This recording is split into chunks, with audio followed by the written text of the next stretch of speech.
নমস্কার বন্ধুরা, আপনারা সবাই দেখছেন সরকারি সংবাদ ইউটিউব চ্যানেল। বন্ধুরা, রাত পহলেই কিন্তু কালী পূজা দীপাবলি শুরু হতে চলেছে। তবে বন্ধুরা, এই কালী পুজোতে কিন্তু ভয়ঙ্কর ঘূর্ণিঝড় উৎপত্তি বসে আছে।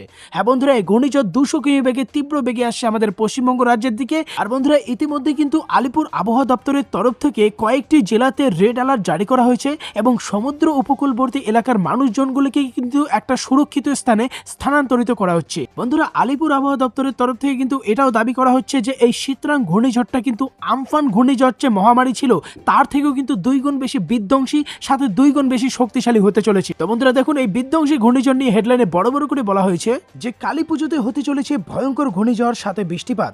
দেখুন কোন কোন জেলাকে সাবধান করলো আবহাওয়া দপ্তর, রেড অ্যালার্ট জারি করলো আলিপুর আবহাওয়া দপ্তর। তো আসুন এবার পুরো খবরটা জেনে নেওয়া যাক। তবে তার আগে আপনারা ভিডিওটিকে কোন জেলা থেকে দেখছেন, সেখানকার আবহাওয়া কেমন আছে, মানে সেখানে বৃষ্টি হচ্ছে নাকি মেঘলা আকাশ নাকি রোদ ঝলমলে, সেটা কিন্তু অবশ্যই নিচের কমেন্ট বক্সে জানিয়ে দেবেন। এর সাথে বন্ধুরা, এই ধরনের তাজা খবর যদি প্রতিদিন আপনাদের মোবাইলে পেতে চান তাহলে প্রথমে ভিডিওটিকে একটা লাইক করে দেবেন, এর সঙ্গে লাল রঙের সাবস্ক্রাইব বাটন ক্লিক করে পাশে বেল নোটিফিকেশনটা অল করে দেবেন। তো বন্ধুরা দেখুন, এখানে প্রথমেই বলা রয়েছে যে কালী পুজোতেই বঙ্গোপসাগরে তৈরি হবে ঘূর্ণিঝড় শীতরাং।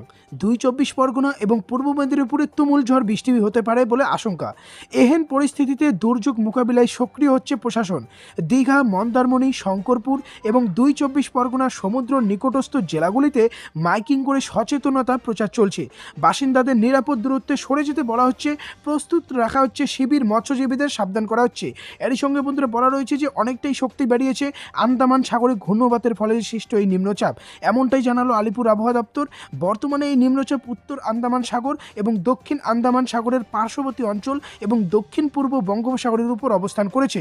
সোমবার কালী পুজোর দিন সেই গভীর নিম্নচাপ পশ্চিম মধ্য ও তৎসংলগ্ন পূর্ব মধ্য বঙ্গোপসাগরে ঘূর্ণিঝড়ে পরিণত হবে